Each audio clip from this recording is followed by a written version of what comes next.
And good evening. My name is Howie Silbiger. This is the Howie Silbiger Show, right here on the True Talk Radio Network. So happy to be here. So pleased you could join us on this Super Bowl Sunday. We always do a show on Super Bowl Sunday, and I'm always joking with everyone who's on the show with me. And over the years, it's been different people. I'm always joking that we're basically talking to ourselves, which is kind of fun. You sit in a room. When you do radio, you sit in a room and talk to yourself anyway. So it's always fun to sit around and talk to ourselves. Today's show is going to be a little different than normal shows. The reason it's going to be different is because we are living in a different environment, a different radio environment than we did in previous weeks. Just this last week, Bell Media, who owns pretty much everything when it comes to radio, commercial radio in Montreal, decided that English radio in Quebec wasn't important. So they cut 90% of the staff of their English radio station. They cut out all evening programming. They cut out part of the weekend programming. They cut out their newsroom. They destroyed their newsroom. A newsroom from a radio station that's been around for 75 years and was always one of the top newsrooms in the city. Bell Media decided that that wasn't important anymore, and that the English community in Montreal and in Quebec weren't important anymore. They're trying to save money, and I understand that that's what they're trying to do. They're trying to consolidate everything, and so they tasked their TV station with providing news on the radio, rebranding the news on the radio under the TV station name. I think it's terrible. I think it's horrific. And I decided to step forward and do something about it. And so I set up a GoFundMe to fund a new co-op radio station, a new project that will bring talented radio people from across the city and across the province into one place where they won't have to worry about corporate overlords telling them what they have to do. They won't have to worry about profit margins. They could just worry about creating good radio and decent radio for people to listen to. Now, of course, the radio station will be looking to make money. We want to pay talent. We don't expect talent to work for free. Nobody expects talent to work for free. So talent has to be paid. So money has to be earned. But everybody's going to be asked to buy into the station and become part owners. And by creating a co-op like that, we're all committed to producing the best radio we could possibly produce in English for the English Montreal community. It's enough of these corporate giants buying these radio stations, ripping them apart, firing very talented and dedicated people. People who worked at the station 23, 24, 25 years, spent their entire careers at the station, just thrown out like garbage. It's unacceptable. It's really unacceptable. Now, I've been reading a lot of postings from different people who were fired this past week from CJD 800 Montreal. In fact, John Paul, who hosted the mid-evening show, released a podcast where he explained how he was fired. It was in a 90-second conference call, which ended with the person saying, "All right, this call's over. Goodbye." 90-second conference call. He had been hosting this nightly show for 7 years. I worked at CJD for 11 years. I got fired by email. I got an email telling me, your services are no longer needed. Don't even bother returning your key card. Just cut it up. We're going to deactivate it. Not even the courtesy of a phone call. Now, I don't spend much time on the show talking about myself. I don't think I'm that interesting that I could spend a lot of time talking about myself. And so I don't. And longtime listeners of the show know that I hardly ever talk about myself, because I think that talking about the issues and talking about the stories are much more important than talking about myself. But for Bell to do this, just days after they had their Let's Talk campaign, which talks about mental health, in the middle of a pandemic where it is doubtful that any of the people that they fired will be able to find a job, at least for the next year, is absolutely disgraceful. Shame on them. I urge you, and I implore you to help fund this new radio co-op. It's not for me to make money. I'm not interested in making money with this. I'm interested in turning True Talk Radio, which has been around since the beginning of streaming on the internet. We were one of the first internet radio stations in history. We're still around. I've funded this my entire life, my entire adult life. I've funded True Talk Radio. I urge you to join us in creating a radio co-op, which will allow artists, radio artists, because that's what they are, talented radio artists, to ply their trade, to produce radio the way radio is supposed to be produced. Now, if you don't think I'm sincere, I really am. But if you don't think I'm sincere, take my word for it. I am sincere.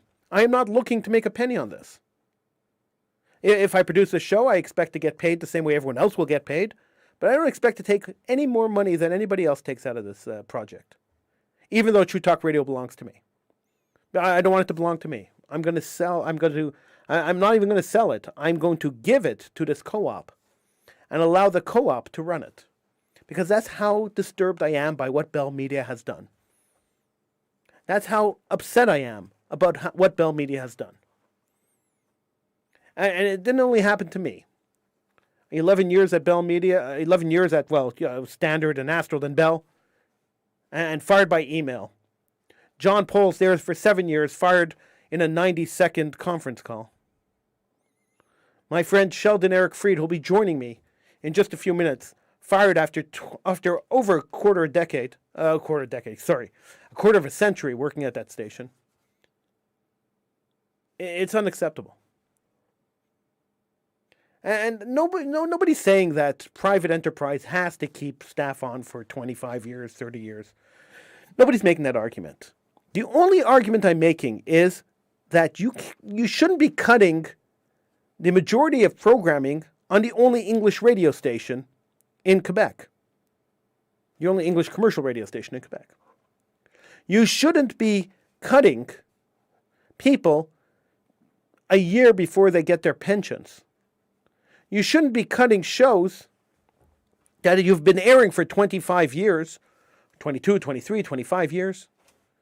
You shouldn't be cutting shows that you've been airing for this many years without giving the hosts the opportunity to say goodbye to their audience. If you're going to cut a long-running show, at least give the host the opportunity to say goodbye to their audience. Now, I could personally tell you how it feels to be cut after decades of working and then just being thrown out like garbage. When I started the Howie Silbiger show on Radio Shalom, 1650 AM, I hosted that show for 16 years. 16 years. We were a daily show, we were a weekly show, we were 3 days a week, we were 5 days a week. We were on all the time. I put tons and tons of efforts, and I didn't get paid for a second of it. And then they dumped me like a piece of garbage. After 16 years, not even giving me the opportunity to say goodbye to my audience, not even giving me the opportunity for me to tell my audience, hey, we're moving the show online. Why don't you join us online? Just one day, I walked in, I did my show. At the end of my show, the manager came up to me and said to me, hey, listen, that's it, you're done. Just like that. It's unacceptable. Professionals, people who work in radio, people who are professional radio people who dedicate their lives doing this job, should not be treated like garbage. Joining me now is Sheldon Eric Freed. He's my longtime producer on this show, and he's been quite an on-air contributor here on the Howie Silbiger Show. And I appreciate you joining me, Sheldon. I know it's a tough topic to talk about for you. Hey, Howie, how you doing? I'm good. How are you? Well, not too bad. Well, it's tough on all of us. I mean, I'm like you, have been doing a lot of passionate radio for many, many years. And I've worked with the best people. I've worked with the late George Balkan and Gord Sinclair. And I've worked with Tommy. I've worked with so many different people. And yes, when Bell Media took over July of 2013, I was one of the first round of cuts for Bell. And I was really shocked. I remember that day like as if it happened to me today. And I was shocked. I never thought, because I was not an announcer, even though sometimes I would go on the air either here or there, but I didn't have a show. I didn't have my own personal show. And I didn't think I was going to be one of the ones that was going to be let go. Now, I wasn't tooting my own horn. I did not have an ego then, and I do not have an ego now. And I'm looking at all this, and the again, you and I've said, I think off the air, that they must have had about 15, 16, 17 different string of cuts. Yeah, I was in the first round of cuts for Bell after they took over from Astro. And I think that it's not finished. I don't believe it's going to be finished. Not by a long stretch. I'm agreeing what you said to me, that eventually CJD is going to be a mere carrier of television shows, or a national syndicated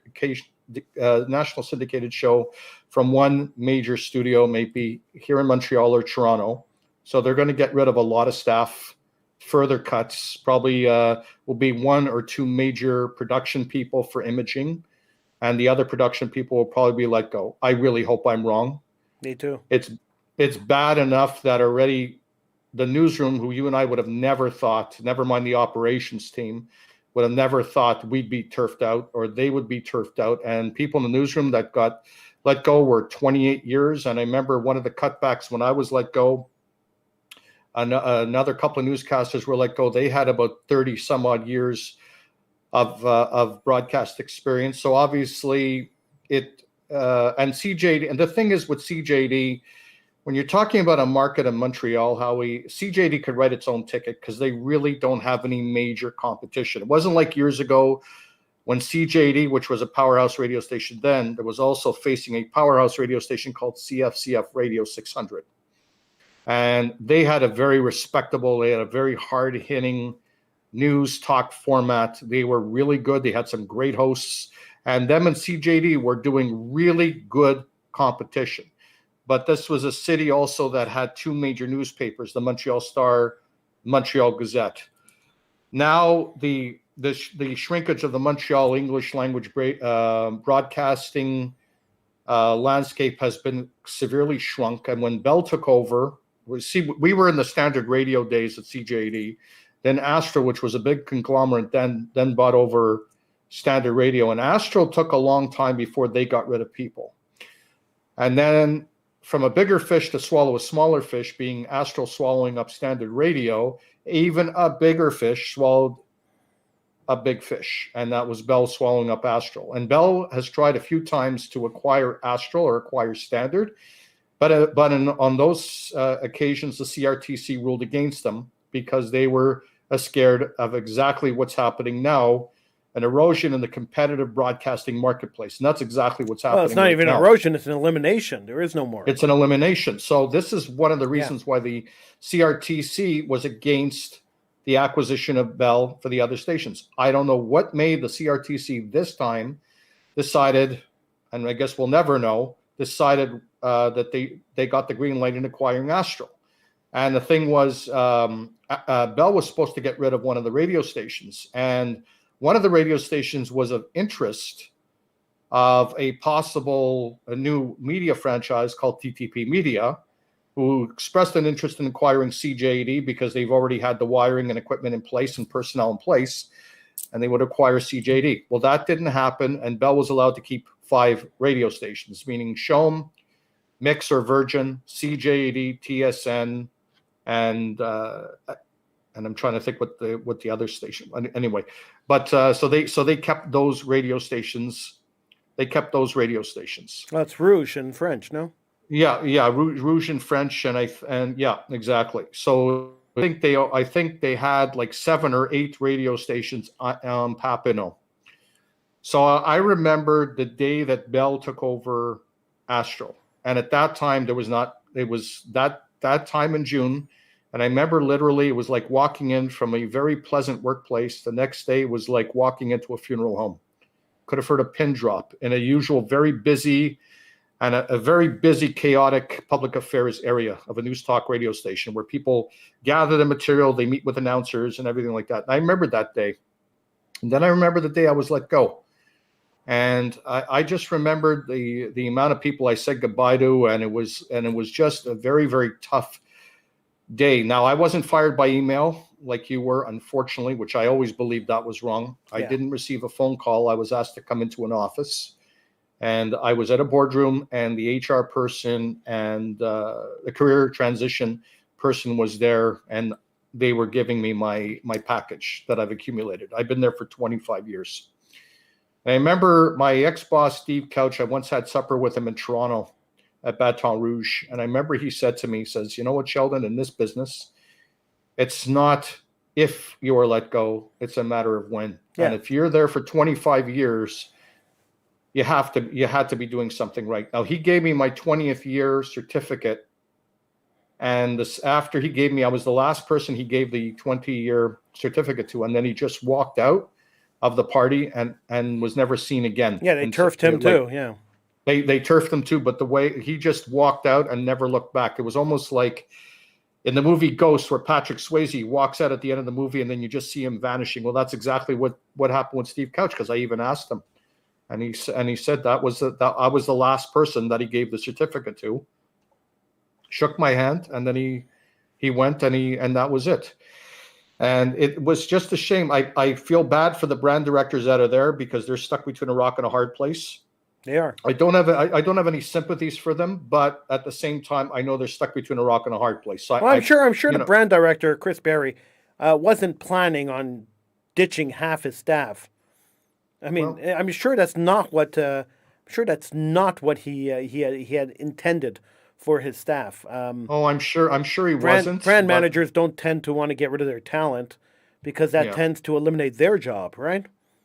Yeah, well, that's the thing. Now, what's going to, we could all speculate of what's going to happen afterwards if we have a very funny feeling that Bell is going to do more cutting, and basically it's going to be. I really believe that this whole thing is because Bell is trying to sell the stations. And the stations are running into red because, we're in the middle of a pandemic and advertising's not so great. And they probably have a suitor that wants to buy the station. And they have to bring the station to the black in order to sell it. So in order to bring it to the black, you cut your salaries. Well, I also hope that whoever buys the station, if that's indeed the plan, which I hope it is, that CJD will be in the hands of ownership that believes in providing loyal and community-based radio, where CJD used to be a powerhouse station admired by hundreds of thousands of people. And that's the big thing, where you and I worked at CJD. It was a heritage radio station. It was a radio station our parents would depend on, listening to school closures due to blizzard conditions, or the latest news, updated traffic. There was 24-hour local programming a day. That was years ago, and then CJD just kept eroding and eroding and eroding. And then when Bell took over, they, like you said, they eliminated also evening programming, and they've done cuts to our newsroom. And the thing is, it's media. We should always have localized media, whereby to broadcast the local aspects of what's going on, as well as world events and everything like that. And then when you get rid of, especially now during a pandemic, if this wasn't bad enough, especially now where we really need the media to depend on giving the facts to us in terms of the pandemic and the numbers and this and that, and especially we need a local English language voice in this city. And Bell, who's an English language company, has completely backstabbed. They were and I'm not saying. Well, look, Sheldon, they have the right. Do not get me wrong. They have the right as a private company to make staffing decisions. I can't criticize them for firing their staff. They have the right to do that. It's their money. They can do whatever they want with it. We live in a free market society. I'm criticizing the way they did it, not so much that they did it. I think it's deplorable that they cut English programming on an English radio station, the only English radio station in the city. I think it's deplorable that they disrespected the English community so much, and they don't care so much about the English community that they could cut the programming and know that there's not going to be a huge outcry. I think that's really deplorable. But at the same time, I understand that they're a private corporation. They could do whatever the hell they want. We have no right to tell them they can't cut their staff. They can spend their money any way they want to spend their money. But when you're going to cut your staff, at least have the respect of not doing it on a 90-second conference call. Well, That's revolting. They're a public organization, but they're on the stock exchange. Okay. And the thing is, but even a public organization has the right to choose their staffing. I can't criticize them on choosing their staffing. What I can't criticize them on is abandoning the English community in the city, and the way they fired their staff. That's really disgusting. They abandoned their employees. They abandoned the loyalty and the passion, especially in the newsroom, where it's the lifeblood of this community to obtain honest, factual information. People would depend on the news 24/7 at that radio station. And I think it was absolutely deplorable. Yes, a company does have a right to fire its staff. Yeah, they could do whatever they want. Yes, but the thing is, what if they decided? What if they decided they wanted to shut down the radio station? They could have done that too. Well, I wish they would, because you know why? Why? Somebody would buy it and would run it better than Bell ever did. Oh, I don't know about that. Well, I know because look, I was there. I was there through 3 companies. I was there when 3 companies ran that station. Me too. So I was there when Standard Broadcasting ran the station. I saw a deterioration of the way the station was run when Astro bought the station. The entire way the station was run had deteriorated. The staff morale had deteriorated. Everything pretty much had gone, relatively downhill when Astro took it over. And then I saw it collapse when Bell took it over. So, I mean... Yep. Well, I'll give you an example. What makes you think that any other company buying the station would do any better than these 3 companies? Well, with Standard, I remembered because when I was full-time... Look, Standard wasn't perfect either. I remember one year, I remember I got a Christmas bonus from Standard. I don't know if you remember the story, Sheldon. I got a Christmas bonus from Standard. Okay. And my Christmas bonus, they basically gave you, I think it was 2 or 3% of your annual salary. Something stupid like that.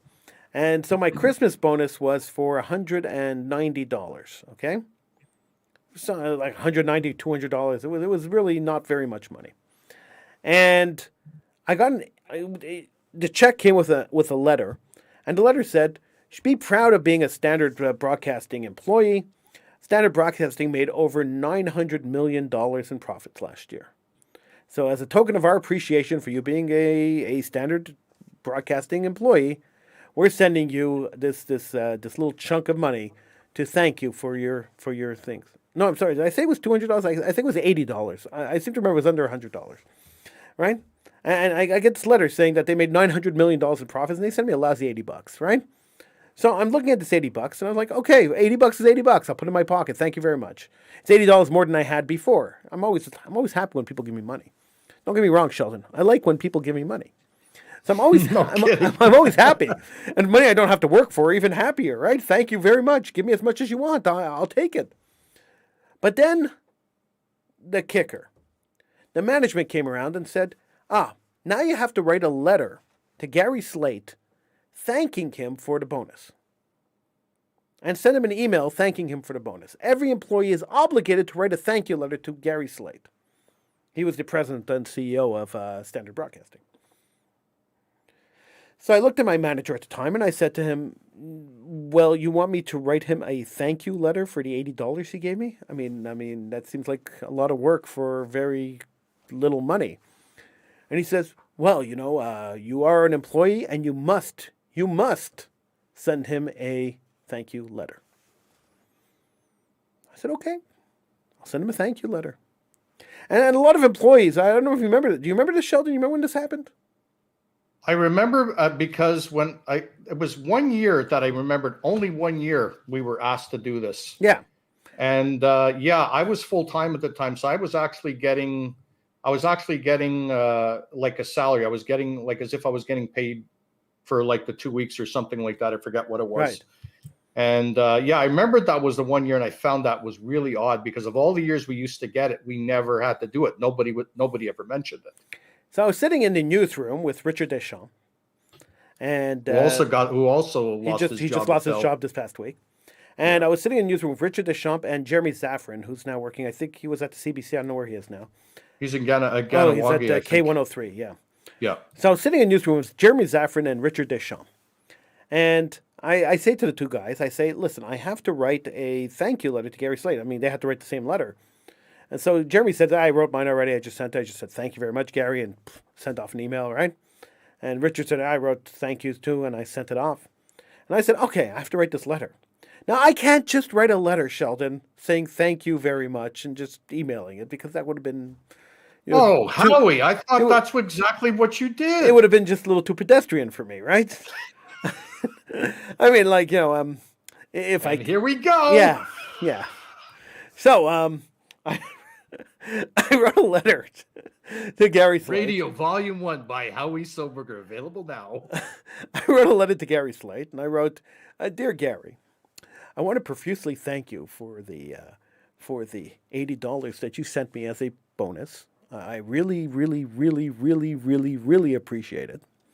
I'm hoping that I could use the $80 to perhaps buy a tank of gas, or maybe half an order of groceries this week. And I appreciate Standard, taking $80 out of the $900 million profits that you made this year, and bestowing it upon me. Profusely thanking you, Howie As Silbiger. a token of their appreciation. Token meaning token of their profits. So I sent it off to Mr. Slate. It didn't take 2 days. And I get a phone call from Mr. Rob Braid, who is the general manager of the stations. And he says to me, I have a question for you. I said, yeah. He says, did you write a thank you letter to Gary Slate for the bonus you got? I said, yeah, I did. He said, what did you write in that letter? So I said to him, why are you asking? I assumed when he called me he had seen the letter that Gary was upset or something, that, I assuming he read them, right? And that he was upset and that he called Rob to say, who the hell is this guy and why is he sending me this sarcastic letter? But that's not what happened. So I say, why are you asking? He says to me, I got a call from head office, he says, and they asked me who you were. So I was just curious what you wrote in that letter. So I read him the letter. And he said to me, okay then. And he hung up. All right. Time went on, and I didn't hear anything back from them. Then Astral Communications bought out Standard. And about 2 months after Astro bought out Standard, I get a phone call from John Collette, who is now in charge of the operations department. And he says to me, could you come down to the station? I have to talk to you. So I said, okay. At that point, I was part-time. I wasn't working at the station. I was always part-time. But that time, I was really part-time. I wasn't there very much. And I came down to the station, and I went to John's office. And John says to me, sit down. I sat down. He says to me, remember a while back we had to write those thank you letters to Gary Slate? I was like, yeah. He says, well, Gary didn't really read those letters, but when they sold the station to Astral, part of the selling point of selling the station, part of the documentation they passed over to Astral, were all these letters written by their employees from across the country, thanking them for the bonuses. To show the employee morale, they used the letters as a propaganda tool to show employee morale to the new owners of the station. He says, and yours must have stuck out because Ian Greenberg, the CEO of Astral Communications, he sent you a tennis racket. So I said, what? He says, yeah. And he reached behind his desk and he pulled out this brand new tennis racket. I still have it. Pulled out this brand new tennis racket. And I have to see it one day. And on the tennis racket there was a little post-it written on the tennis racket and handwritten by, well, it wasn't a post, it was like a card. And I opened up the card, and Greenberg wrote, "Dear Howie," he says, "I read your letter, thought it was great, and just wanted to show you, give you a token of my appreciation. Hope to see you on the court someday. Ian." And I thought that was the oddest thing ever to happen to me in any job I've ever had. I mean, I've known you for many years. I never knew you to be a tennis player. No, I've never played tennis in my life. The racket is still sitting here. It's brand new. Anybody wants to buy it, I'm like, just send me a message. I'll sell it to you.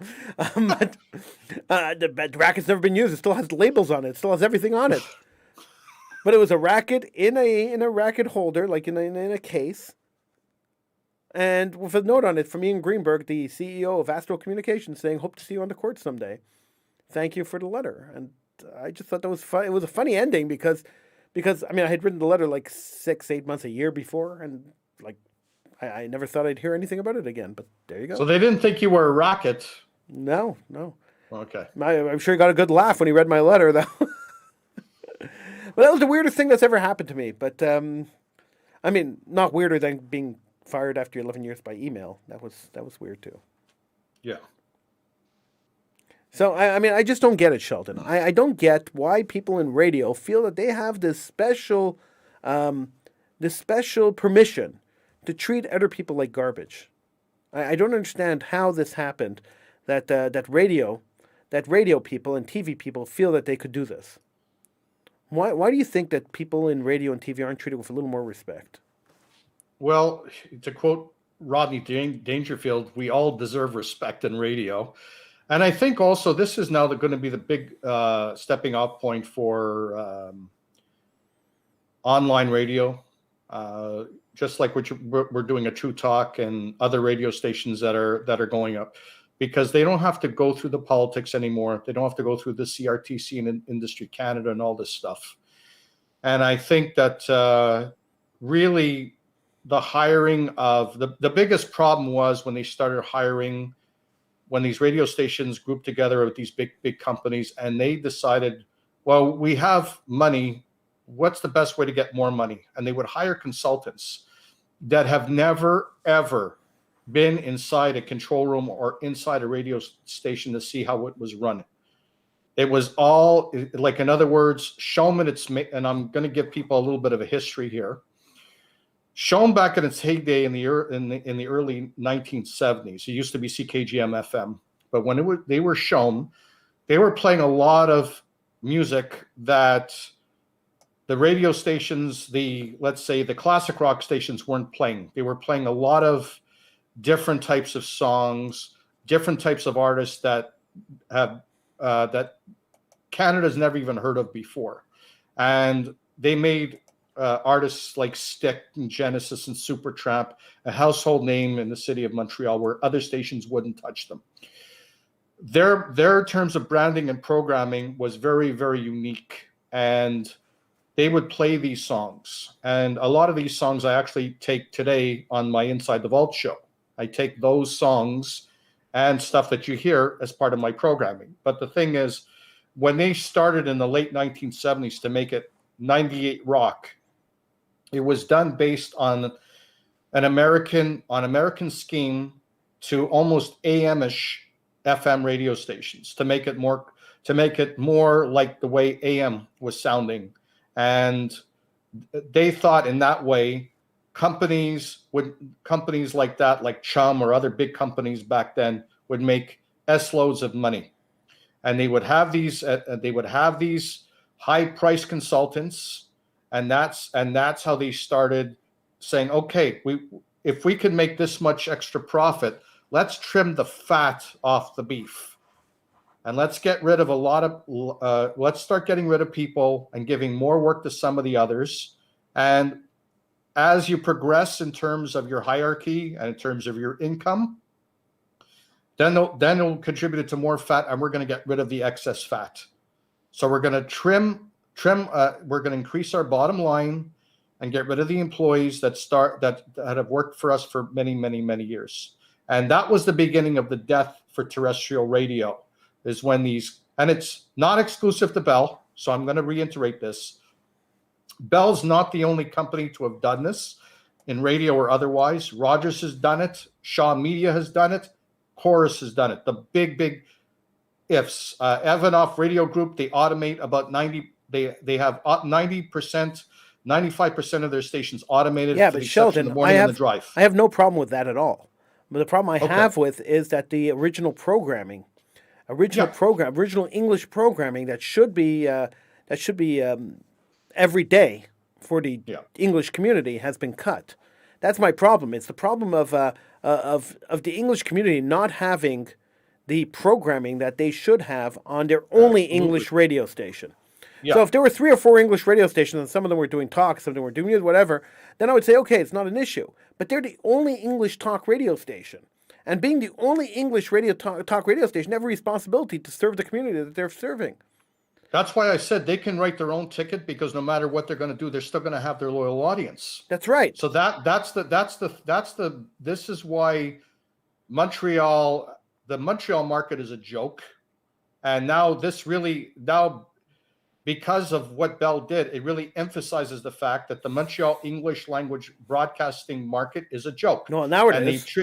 And they've insulted your intelligence and mine and all the listeners and viewers out there for Bell Media stations and other corporate big giant radio broadcasting companies. They've insulted us because they're not even providing us a platform where people can express their opinions, maybe in talk radio, and for people to receive the news 24 hours a day, 7 days a week, like CJAD used to be. That's why CJAD used to be so special. And CJAD was in its heyday when CFCF Radio, which was also a big powerhouse, was competing against them, because that means they had to put in all the resources and all their energies to make sure that their programming was good enough to get the listeners' attention, because the listeners at that time had a choice. Listeners now really don't have much of a choice. Yes, you have the CBC radio. Okay, CBC is good in what it does, but CBC is government, and CBC continues to have their budget slashed, and CBC let a lot of people go. So, like, again, it's not just Bell, but CJD has lost its Montreal identity, and Bell took that away. And when Shom used to be owned by Division of Broadcasting, which I used to be a part of at CKGM, it had a specialized music tailored to the Montreal market. Now Shom is like any other classic rock radio station. CJD is like any other news talk radio station around the world, with no identity of its own anymore.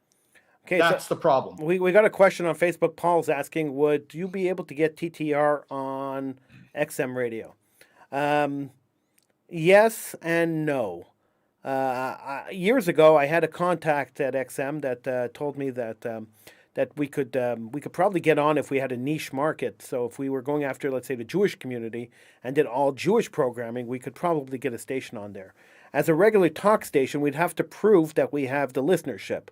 So generally, they don't take online stations. They'll only take terrestrial stations who have been in the ratings market. So if you're a terrestrial station and you have, let's say, 5 years or 10 years worth of BBM ratings that prove that you have 50,000 listeners or 20,000 or 30,000 listeners every quarter hour, then they would be interested in taking you, because don't forget, SiriusXM is only interested in taking shows and stations that could provide them with membership money.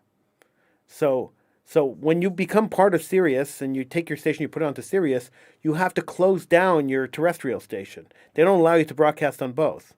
And the reason for that is because they don't want your listeners getting the material for free, rather than them paying for memberships to hear your material. So if we decided to take this show, let's say, and go on to XM Radio, if I could prove that I have the listenership, XM Radio would take us onto XM Radio, but then we wouldn't be able to stream it online. So we'd only be able to do it on XM, and that's the way they work. It's their business model. It makes sense. It's logical, but that's their business model. So yeah, we could take True Talk Radio to XM if we had the programming, the appropriate programming, and everything else. But then we wouldn't be serving the purpose that I want True Talk to serve, which is essentially serving the English Montreal community, not the Jewish community, but the English Montreal community, and giving English Montreal radio personalities the leeway to do radio the way radio is supposed to be done, to be able to express their passion and make a salary doing it.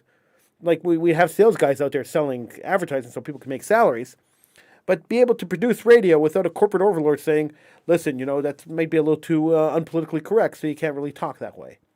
I don't want to have to worry about that. Yes, we follow the CRTC rules. Yes, we follow the rules of engagement when it comes to radio and how radio is supposed to be run. But at the same time, we're not afraid to speak the truth, and we're not afraid to speak our minds. And that's really the vision I have for this. Well, that's what I've always said too, that I've always loved online radio, because I've been involved in other projects, including yours, and now I'm hosting my own musical show. And I'm saying, this is one thing that online radio has over terrestrial radio. One word. It's called freedom. Well, you have freedom on terrestrial radio too. Look, you have a license. The license tells you have to serve the community. Right now, now you have the Broadcast Standards Board, which will decide if you say something that's a little over the line, and they could sanction you. But other than that, you have pretty much the freedom to do anything you want on terrestrial radio. You could be right wing, left wing. You could be center. You could pretty much do whatever you want.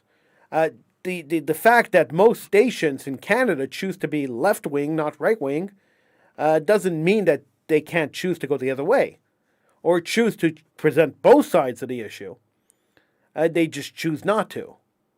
So it's a conscious choice. Sometimes the ownership has expressed to their employees. Well, yeah. Well, it's always the publisher and put pressure on the employees about what to do, and that's the publisher always makes the decision, right?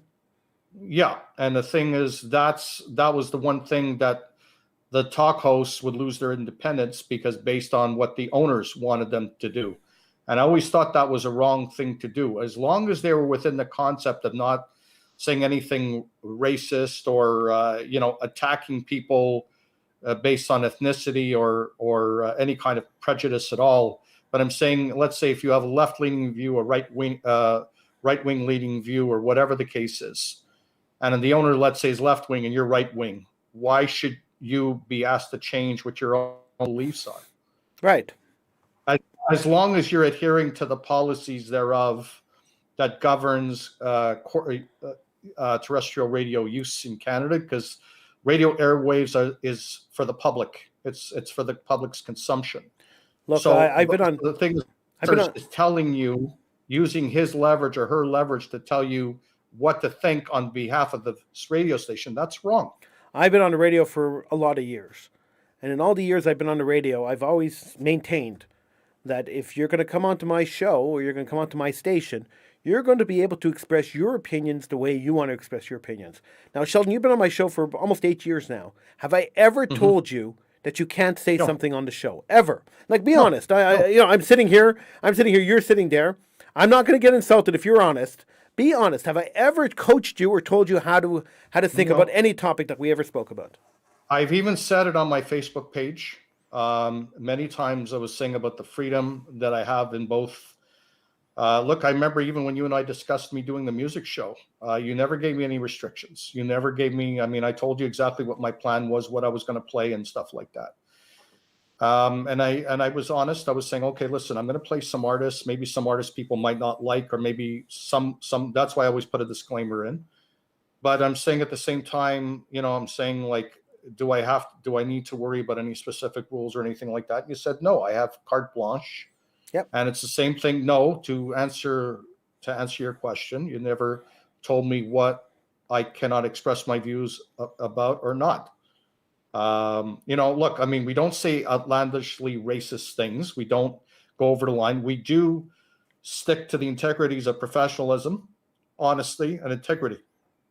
Yeah, but so that's what we do. The point I'm trying to make. It's not something you asked me. That's something you and I were always brought up. But the point I'm trying to make, Sheldon, is that on terrestrial radio, sometimes the brand director or the program director will tell a host that you have to take this point of view. And that's not right. And whether the host agrees with it or disagrees with it, that's the point of view the host has to take. And that is the problem. And I would never, ever do that to anybody. Yeah, that's the thing I don't. That's the thing I don't believe in, because there's a difference of a newscaster doing a newscast that's supposed to be unbiased and give us, and not his or her biases of any kind, gives the facts as it is, and for the people to make their judgments. And same thing with hardcore journalists. For talk show hosts, yes, they have a right to formulate an opinion, and they should be allowed to formulate an opinion. And in many cases, a lot of talk show hosts don't have that option in terrestrial radio. And this is what I love about online radio, because we allow the atmosphere to dictate our passions, our loyalties, and the freedom to express, while still maintaining our corporate values in terms of our integrity, our honesty, and our professionalism. But Sheldon, And it's not something you and I have talked about. It's something you and I have been branded to do. But because we Sheldon, worked in commercial radio. Sheldon, I did this when I was on terrestrial radio too. Anybody who ever came onto my show never was coached on what they can or can't say. In fact, if you go to my YouTube channel, you could actually see where I show a couple of behind the scenes footage. I have some behind the scenes footage of the Howie Silbiger show when we were on 1650 AM. It's kind of ridiculous. Some of it's like really dumb, but the behind the scenes footage, you'll see that sometimes somebody will be sitting there and say to me, "Hey, could I say this?" And I say, "I don't care what you say, because if I disagree with what you say, I will argue with you. I will argue against the point. I won't argue with you. I'll argue against your point. If I think you're wrong, I'll argue your point, because that's the whole point of having a discussion. If we all said everything if we all agreed on everything we said, there would be no point in me having you on the show or you being on the show, because it would just be talking to myself. So I prefer to have people on the show. Which you say you do that a lot before when you're in the studio by yourself. You talk. Yeah, well, that's the nature of radio. You sit in a room and talk to yourself.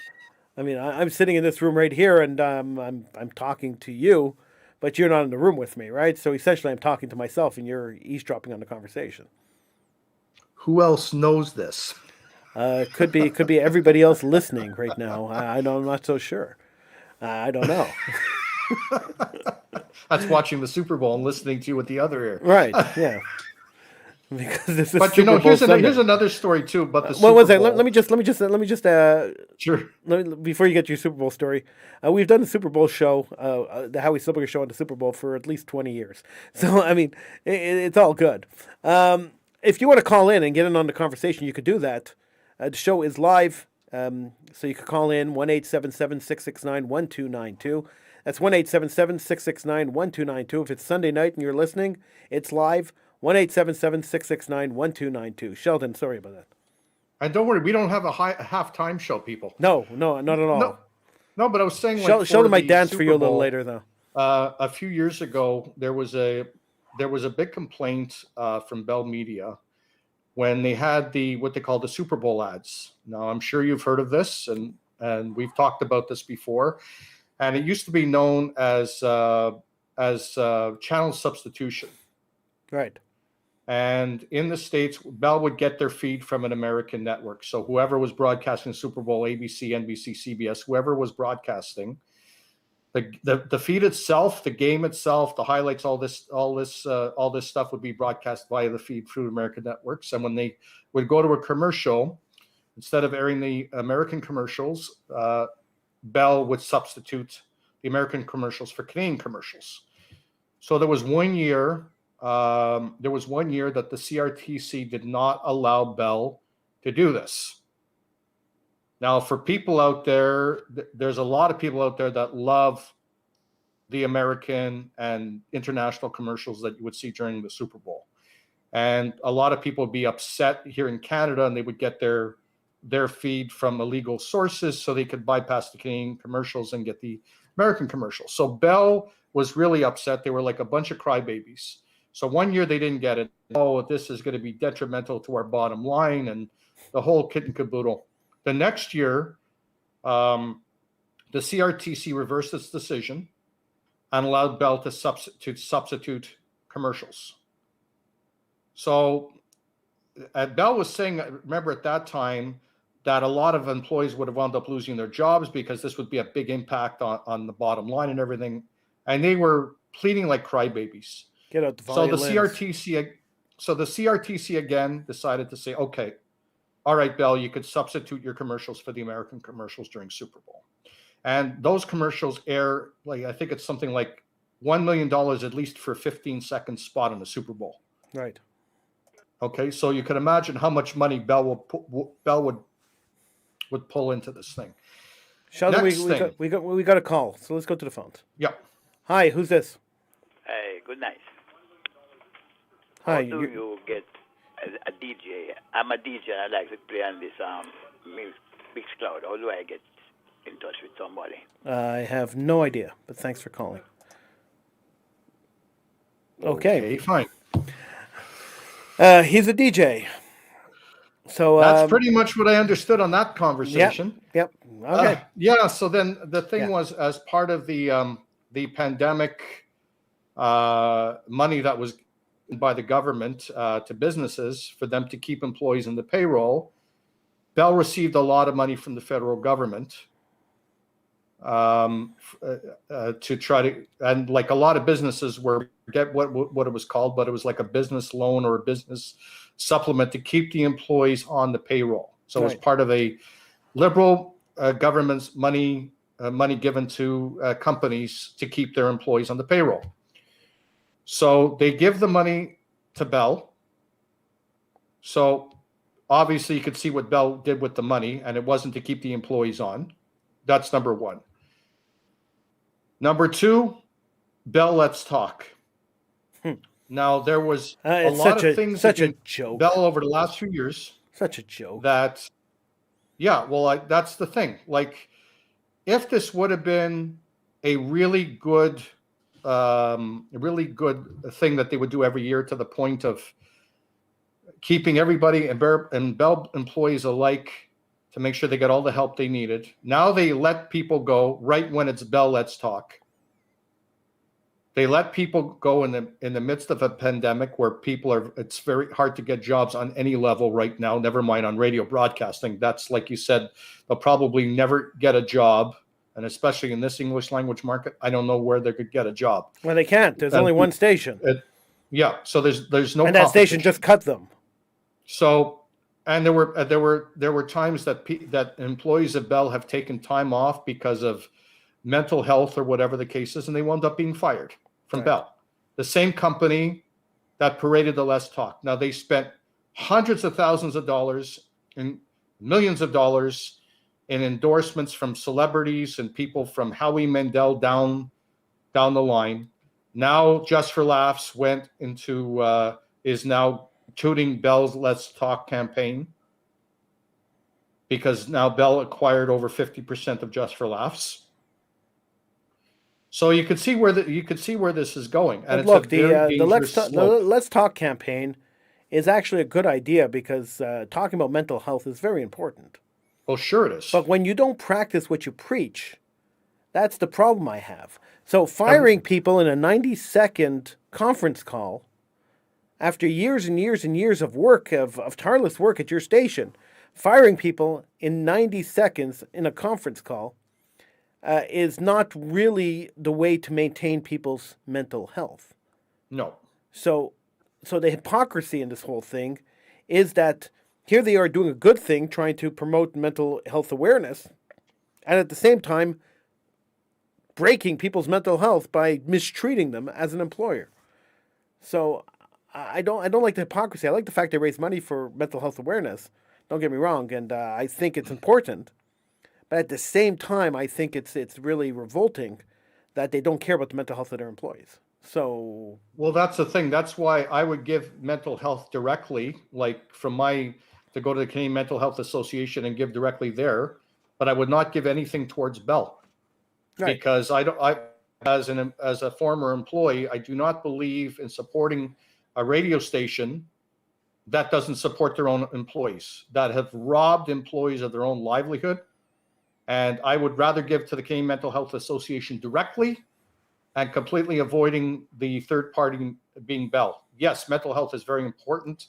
And especially now during the pandemic, the stress on all the resources of mental health globally, internationally, had been absolutely through the roof. And Bell, who took the initiative of having this campaign, and had they treated their employees with dignity and professionalism and properly, then yes, I would have given to Bell. But the way I was treated, the way other people were treated, of years of service, and now I wouldn't give anything towards Bell. I mean, personally, I'm saying on a personal level, since I was let go, I have stopped listening to any Bell radio stations anywhere that I would ever go in Canada, because I don't believe in giving any kind of support or any kind of ratings of any kind of a station that has personally not only diminished me of my capacity to be able to support myself, but to other people as well. And I think that this company, and again, it's not just Bell, so I'm not just going after Bell. It's all companies that operate this way. And even though Bell has lost some of its profit, the fact is it still has a tremendous profit. And I'm sorry, but this company is not in the red. This company will never be in the red. They got too many resources, too many between the shares, and it's one of the strongest companies in this country. So I have no sympathy for people that are in the ivory towers and have made these decisions. When they say about the pressures on advertisers, don't give me this baloney. If you're if you had about 10, 20 companies doing the same thing in broadcasting, I would believe them. If you're the only game in town that have a 90% monopoly in the entire country, never mind practically 95% in Montreal, don't give me this BS, because I'm not going to believe it. I'm sorry. Well, there was supposed to be a competitor that came up against Bell Media. They were, they were supposed to open up 600 with a revamp of CFQR, but that never really happened. That kind of lingered for 10 years and then just died. So I don't know. Well, they were actually supposed to go on air on December. I was let go in September 2013. They were supposed to go on the air, or they were going to start going on the air December of 2013. And it was, I believe it was 2 French stations and 1 English station. Yes, that one was supposed to be like CFQR. And there were 2 French radio stations that were supposed to go. I think there was 2 French radio stations. And it would have been, it would have been a decent competitor in the city, which is something we desperately needed. Now, it would not be a real huge force to Bell Media, but it would give people at least a choice locally. And they wanted to go in local. Their platform at that time, and obviously we haven't heard anything from them, you and myself, was supposed to be loyalty-based radio programming in terms of having 2 hosts practically for each show, one doing one point, one doing counterpoint. So it was like point counterpoint type of thing of all the issues, both domestically as well as locally. And they were supposed to do that. And they were supposed to do locally based programming. I would find that format interesting if it wasn't contrived. So if they didn't come over out and say, all right, you're taking the pro and you're taking the con, make your arguments.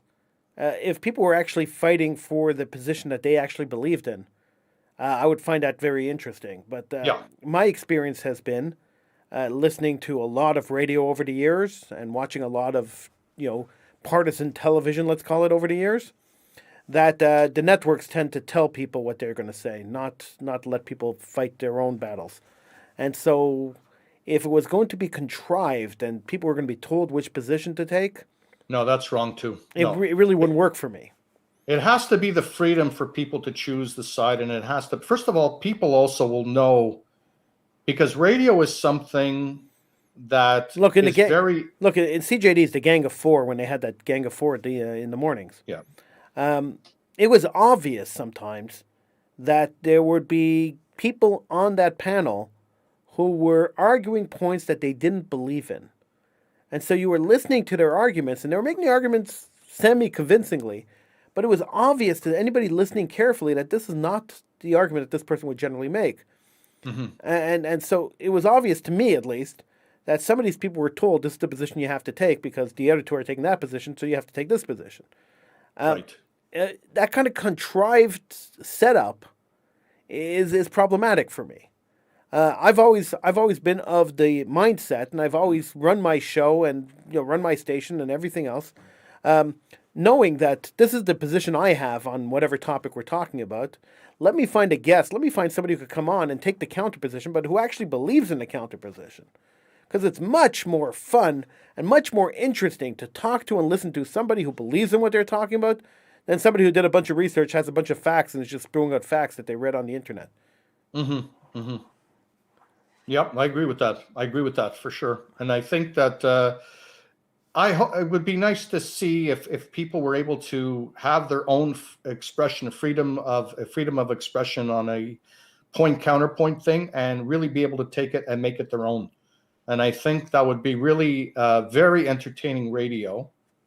And again, like you said, management would have to allow it.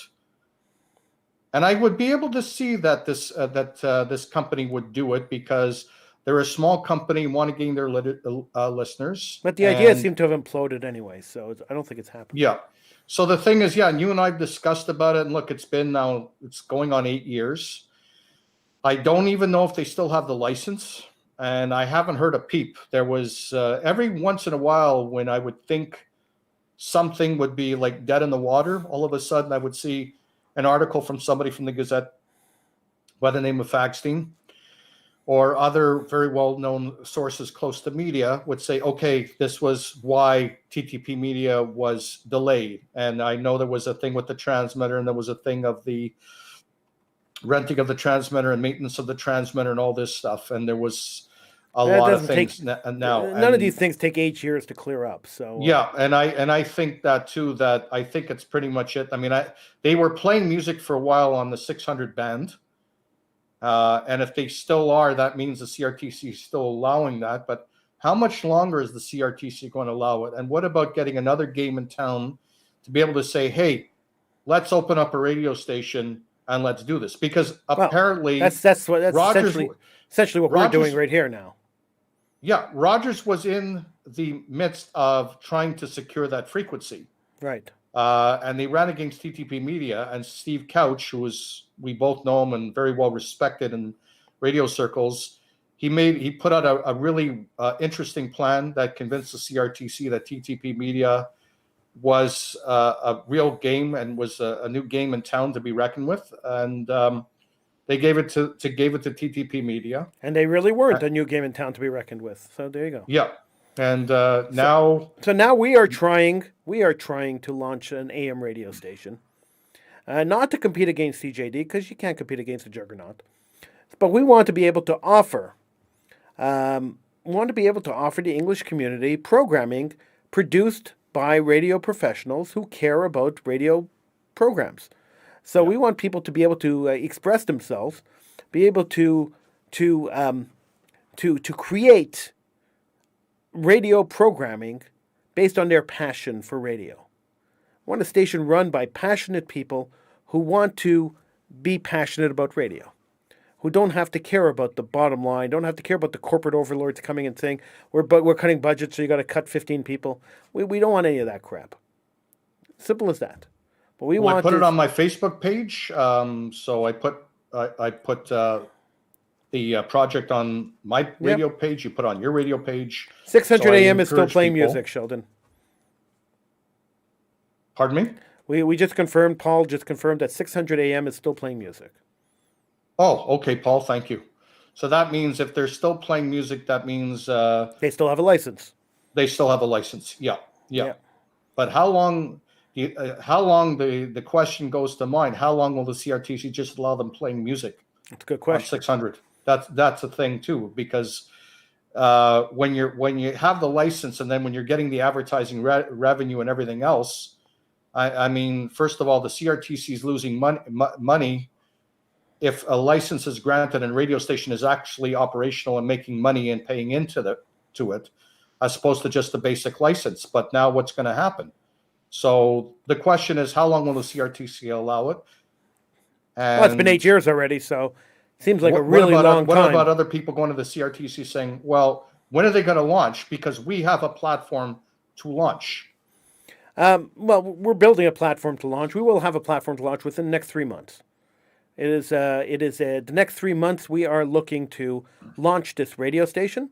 In the next 3 months, we are looking to to have a platform of local programming that will be able to we will be able to go to the CRTC and say, hey, listen, we have all these local people who are producing local radio online that we would like to put on AM, and we would take it from there. So I'm predicting my goal. No, I'm not predicting. My goal is to have is to get rid of all the syndicated program we have currently airing on True Talk Radio, with the exception of maybe one or two shows that I like and that have been on the station since day one. So we wouldn't want to get rid of them.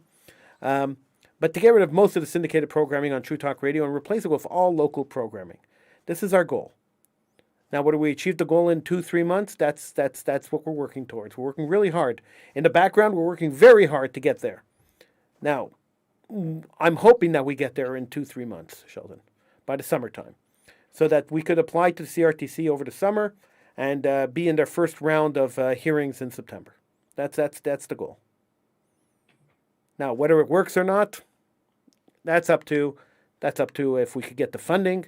That's up to if we could get the talent that's willing to commit to being on the station and willing to commit to doing shows on the station. So there's a lot of ifs in there, but we're working really hard on trying to acquire the funding, the backing, and the talent, and this is what we're doing. And so if you're interested, you could email me, or if you know my number, you could call me. But you could email me. You could call me at 877-669-1292 if you're interested in producing a show. If you're a local radio person who is unemployed or who's looking for an outlet, we are looking for you. So feel free to call 1-877-669-1292. Leave me a message on the second extension, so extension 2. Leave me a message. I will call you back. If you are somebody who's willing to advertise or willing to help fund or willing to help work behind the scenes to make this happen, give me a call there too, and I would like to talk to you. If you don't feel comfortable calling me, you could always email me, howie@truetalkradio.com. It's simple. I mean, this is the goal, Sheldon. Now, I'm hoping that it works. I'm hoping that it works. I already have one show at your station with the Inside the Vault show. So that's true, and we have Dino Mazzoni is starting a show coming up in a few months. He's going to launch Sidebar. He's going to launch a show, Sidebar, right here on True Talk Radio. We are very excited about Dino joining the True Talk Radio family, and we're looking forward. He'll be on the show maybe next week to talk about this. We're looking forward to having Dino on the network. He's an amazing person. I mean, you and I have talked about him both on and off the air. He's I love an amazing Dino. person. I've always a really Dino. dear friend to both of us. So we wish him all the very, very best. And so I'm hoping and I'm praying that more people step forward and more people say enough of this corporate radio, enough of being treated like garbage. Let's go to a place that respects radio, that has a passion for radio, that wants radio to succeed. Come to True Talk Radio. I promise you that this radio station will treat you with respect, will treat you with honor, and will do our utmost to give you the audience that you deserve for your creations, for your radio shows. This is my pledge to you. So we're willing to invest the money, we're willing to invest the time and the effort, and we have the platform already. The platform is already built. So we're ready to go. We are ready for you. So come join us. I can't make a more honest and sincere plea than that, Sheldon. Yep, and I hope that if people really do respect local radio, they will come aboard, and they will want this. They want to make this happen. We can do it, and there's strength in numbers, and there's a lot of talent in this city. There's a lot of talent. Like there's so many people. It kills me. Both know that have got let go. There's so much. It kills me, Sheldon, when I see former radio colleagues of mine working at jobs that they really don't like, because they can't find jobs in radio. They want to stay in Montreal. They can't find jobs in radio. So they're working in other jobs, and you see it, and they're miserable because that's not really what their passion is. Yeah. You know, and especially when people have worked over half their life in radio. Yeah. Like you and I have worked over half our lives in radio. When I think about it, I've been Dino's worked 20 years at CJD, and I worked 25 years, and then at Jewel, and there's a lot of people that really need this outlet, and I really encourage everybody to come aboard. Sheldon, I started on radio when I was 17 years old. I'm 46, So I've been on radio a long time, Yep. 29 years. It's the majority. It's the majority of my life. Not only is the majority of my life, it's my entire adult life. I've been on radio. Well, I've been close to 30 years in this business, And like 25 years alone at CJD, like half my life. Like that's what yeah, it is. And when you worked, this was, the like you and I have worked in this business for so many years. We are really the people, the old school radio people. And now, look, could you just imagine? Here's another thing too. You just imagine when you and I started radio, there were no broadcasting schools back then. yeah, yeah. Dude, When I first started radio, when I started radio, the only broadcasting school was Robert Viro's radio school.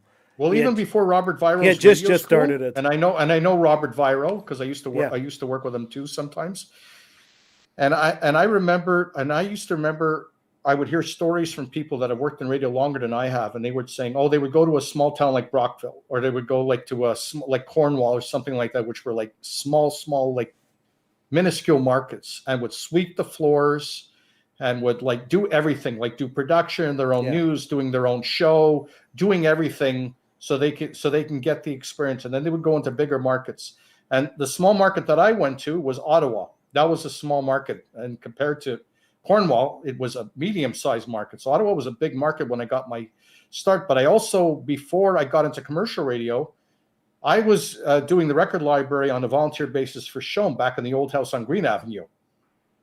So I was like doing that. So like if you want to count non-paid, it's probably close to 40 years I've been in the business, 35, 40 years that I've been in the business. But when I started in Ottawa, my God, like it was like a dream come true for me.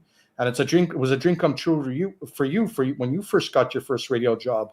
You know, when I worked with when I first started in radio, I started at Concordia University when I really started working in radio. I had worked in radio a little before that. I had a television show before that when I was 16 years old. But after that, when I really started working in radio, I was working at Concordia. At Concordia, I was simulcasting on the two Concordia radio stations. At the time, they had two stations there. When I got my job at CJAD, I got it. Did I ever tell you the story about how I got my job at CJAD, Sheldon? I don't know if you did. So it's actually a fairly funny story. By the way, you could entertain us. By the way, you could call in 1-877-669-1292. You could join us here on the air on the Howie Silbiger Show. I appreciate you listening, and please feel free to call in 1-877-669-1292. This is Sheldon Eric Freed. I am Howie Silbiger, and one day, I was 18, 19 years old. My mother calls me and says to me, I was listening to the Dave Fisher morning show on the weekend, and he said that he was looking for a producer for his show. He said it on the air. She said, maybe you should maybe you should apply. And I said, okay. So I wrote an application saying, hey, look, I heard Dave Fisher say he was looking for a producer on the air on weekends. I'm interested. Please, consider me. And I sent in my application with my limited experience at the time. I had done radio at Concordia. I had done a little bit of radio when I was living in Israel. So there was a little bit of radio behind me, but not enough to get a full-time job doing radio. And I got a call from Toby Goodfellow, who at the time was running the operations department at CJD. And he says to me, why don't you come down and talk? I knew Toby from university. I was at Concordia with him. So we knew each other, and he was working at CJD. So he says, come down and let's talk. He was a great guy, Toby. Loved him. Yeah. I walked into the station, and I met with Toby, and he hired me on the spot. It wasn't a problem. I had the qualifications he was looking for, and he hired me. And as I was walking out, I don't remember who it was. One of the people passed me in the hallway, and says to me, hey, you're Howie, right? And I was like, yeah, I'm Howie. And they said, I read your application. I was like, you read my application? That's weird. And then another guy, 3 guys on my way out of the station. Hey, you're Howie. I read your application. And so I called Toby. Like when I got home, I called Toby and I said, what's going on? He says, well, Dave Fisher was joking when he made that statement on the air on Sunday. And your whole thing about how much you love Dave Fisher and how much you love radio was just funny. So we shared it with everybody. But Oh boy. that was my start there. Anyway, we got a call. Let's go. Oh, they hung up. All right, call back. 1-877-669-1292. 1-877-669-1292. Okay, here he is. Let's call. Let's go to the call. Hi, who's this? Hi, Dr. Lori. Hey, Dr. Lori Petito. Hi, how's it going, Lori? Man, Good, how are you? I haven't spoken to you in forever. Hi, I Dr. Lori. know. How are you? I'm really well. I think it's great what you're doing, trying to get I feel so more bad. community. I feel so bad after 22 years, and you didn't have a chance to say goodbye to your audience. That's so horrible. Yeah, that was the hard part. Yeah. But, I understand the radio business. I've been around long enough to have seen how many, all the cuts and how many people and how people lose their shows and when they do restructuring and when they're doing cutbacks. So it wasn't a huge surprise. But I felt bad. I felt bad that listeners who didn't have access, let's say, to social media turned on their radio that Monday night and didn't hear me. Yeah. And there was no way to kind of reach out to those people, Yeah, I had the same thing when I was on Radio Shalom, and they just cut my show. Like one day I came in, and at the end of the show, they just said goodbye. And I didn't even have a chance. I didn't even know before the show to say, hey, look, let's transition to online. Let's transition here. Let's transition there. It was just goodbye after 16 years. So, I understand where you're coming from. I get it. Yeah, I mean, that's the nature of the business. So you kind of have to know that going in. Of course, I never thought I'd last 22 years. So to me, I'm just grateful that I got to spend that kind of time on the air, I have to tell you you. had a tremendous following, and a lot of people really appreciated what you've done. And you were really, I remember you in so many events at the radio station. You really put yourself out there, and you were really an ambassador too for CJD. And I really, I love CJD. CJD people are my family. Everybody who works there is part of my extended family. Sheldon, how many years did we end up working together? Many. So I'm forever grateful, really, for the company way back when it was owned by Standard, and it was a smaller family back then. And then as we transitioned a lot of changes happened, and then it felt like we just got swallowed up by big corporate, Yeah. And Lori, you're always welcome to bring passion to True Talk Radio. Well, I'm in the midst of exploring my options right now. I've got a few people reaching out and lots of propositions. So I will let you know. Yeah, but it couldn't happen to a better person, Lori. Like I said, Lori, the offer is always open to you. You are very sweet. Anyway, enjoying listening to you and your and what you're doing, what you're planning. I think it's great what you're planning. I'm hoping it works out. I really think that there's a lot of people out there who have a passion for radio that don't have an outlet. So I really want to be that outlet. I want to help them. I want to help bring them forward. Yeah. Yeah, good job. Great. I'll be following you. Thank you so much for calling in, Lori. I appreciate it. Take care, Lori. Take care. Bye. Bye-bye. That was Dr. Lori Petito, an old friend. I've known Lori. I worked on her show only once, in all the years I was at CJD. But it was fun. Yeah, she was an amazing person. Always had a smile on her face. Yep. Never had a bad word to say about anybody. Always appreciated everybody that. I'm sure she still always has a smile on her face, because I can't see Lori getting depressed about this. No, she's great, and she sounds like she's happy. And I'm not surprised that people have reached out to her, because she was really a very integral part of CJD for the past 22 years. Yeah, and I hope she finds a place to land that's good for her. And helps her with what she needs to be doing. Definitely. Yeah. I wish her all the best. And thank you so much for calling in, Dr. Lori Petito. Yeah. Thank you so much, Lori. 1-877-669-1292 is the number to call. Get in on the conversation here on the Howie Silbiger Show. We are aired live on TrueTalkRadio.com. So the live stream on True Talk Radio, the audio stream and the video stream. We're also broadcast on YouTube, Mixcloud, Periscope, Facebook, and Twitch. Sheldon, we're on Twitch. Oh, you got on Twitch. Okay. We finally got Twitch. I don't know what Twitch is, but we're broadcasting onto Twitch. Well, listen, hey, if the formula works, and this is what's going to happen too, if people come aboard True Talk Radio, well, yeah, you'll be broadcasting in different avenues. Yep. So just to tell you. We made it into a TV show, into a radio TV show, so it's fun. I mean, we have a good time here, and that's what we try to do. And once again, we're trying to get the station up and running, and get the talent give the talent an outlet to be able to express themselves. That's really what I want to do, Shell. There's a lot of talent. Like it's amazing of how much this market really has had talent for so many years, and CJAD has been such the forefront of tremendous broadcasting through over 75 years of its existence. And I really hope the people who have been victims of Bell Media cutbacks, they will reach out and also to network and to come aboard here and to really utilize their talents, because they have so many wonderful talents. And it would be great to have almost like a reunion of sorts to come over here. So it'll be our version of the Fort Street reunion.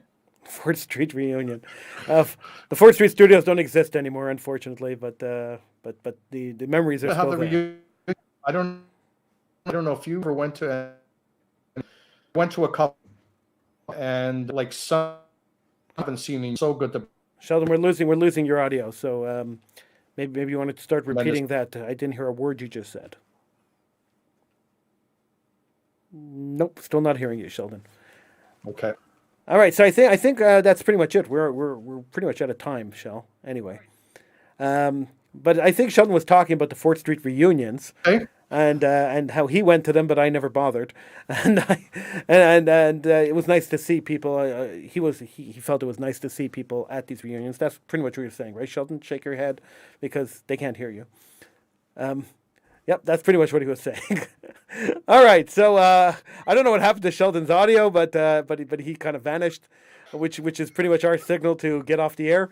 I want to thank you for joining me on this Super Bowl weekend, and I hope to see you again. I will be back on Tuesday. With Political Hitman at midnight on Tuesday. So Tuesday going into Wednesday at midnight. I'll be back with Political Hitman. Who knows? I may be back a little before that, and maybe we'll do a little bit of a Howie Silbiger show. You never know. It's always a surprise on Tuesdays. Until next week, Sheldon, thank you so much for joining me. Thank you, everybody who called in, everybody who's listening, and we will see you again next week. Sheldon, could we hear you? I don't think so. Nope. I hope you could hear me. Oh, wow. That was really off sync. All right. Thank you so much, and we will see you again next week. I'm Howie Silbiger. He's Sheldon Freed. This is the Howie Silbiger Show on the True Talk Radio Network.